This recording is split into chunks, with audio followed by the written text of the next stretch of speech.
అందరికీ నమస్కారం. నోరు మంచిదైతే ఊరు మంచిదైతే సామెత ఉంది. నిన్న మన అంబటి రాంబాబు గారు మన ముఖ్యమంత్రి గారి మీద చేసిన వ్యాఖ్యల్ని జనసేన పార్టీ తరఫున ఖండిస్తున్నాం.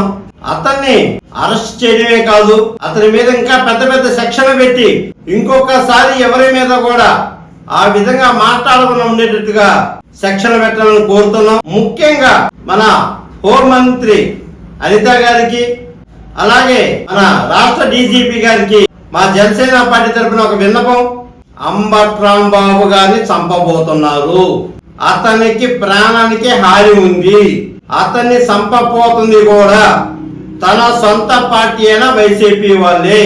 ఎందుకంటే వైసీపీ వాళ్ళకి సానుభూతి కావాలి.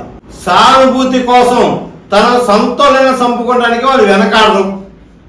ఎందుకంటే గతంలో చూసాం, సొంత బాబాయిని చంపేసి ఆ రోజైన ముఖ్యమంత్రిగా ఉన్న నారా చంద్రబాబు గారి మీద అది నెట్టడం జరిగింది. అలాగే ఇప్పుడు అంబటి రాంబాబుని కూడా ఏదో ఒకటి చేసి ఈ కూటమి మీద నెట్టడానికి వాళ్ళు సిద్ధంగా ఉన్నారు.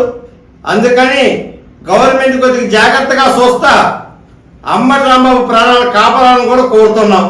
అలాగే ముఖ్యంగా లక్ష్మీపార్వతి గారు ఈ మధ్య పవన్ కళ్యాణ్ గారి గురించి ఇష్టం వచ్చినట్టుగా మాట్లాడుతున్నారు. లక్ష్మీపార్వతి గారు, అసలు మీ మాట మీ పేరు ఉచ్చరించడం కూడా మాకు ఇష్టం లేదు. ఎందుకంటే మీరు అంత దరిద్రానికి తొలిమెట్టు.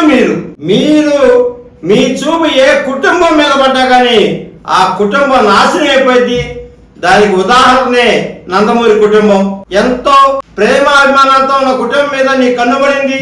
ప్రధానమంత్రి కావాల్సిన వ్యక్తిని కూడా నువ్వు చివరికి ముఖ్యమంత్రి పదవి పోయేటట్టు చేసి అతన్ని దేనికి పనికిరానిలాగా తయారు చేశావు. నువ్వు నీ గురించి చెప్పాలి అంటే ఇంకొకసారి కానీ మా పవన్ కళ్యాణ్ గురించి ఎక్కడైనా ఏదైనా మాట్లాడితే మా ఏర మహిళలు చెప్పుతో కొడతారని కూడా నేను తెలియపరుస్తున్నాను.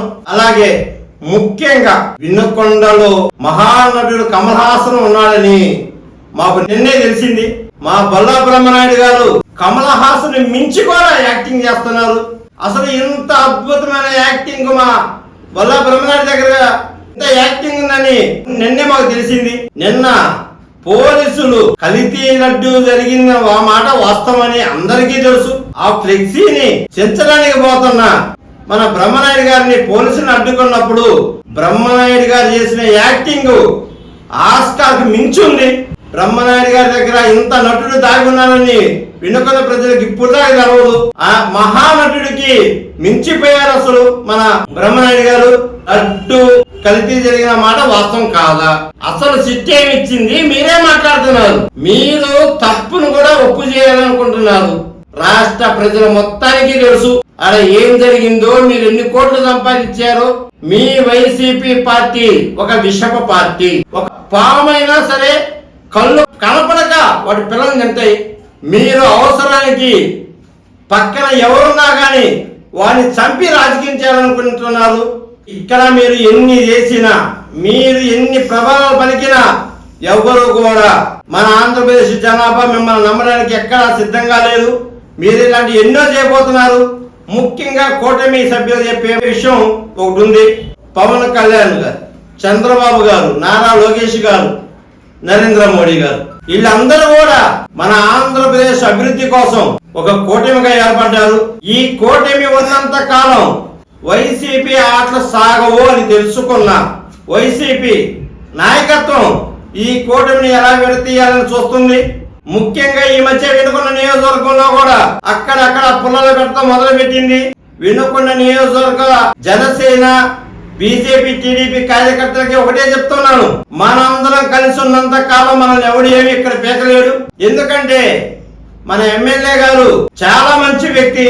అందరినీ కలుపుకొని పోయే వ్యక్తి ఎవరంటే మన జీవి ఆంజనేయులు గారు. మనం కూడా మన కూటమిలో చిన్న చిన్న విషయాలు ఉన్నా కానీ మనందరం కూర్చొని పరిష్కరించుకుందామే కానీ ఎక్కడ కూడా నోరు జారద్దు.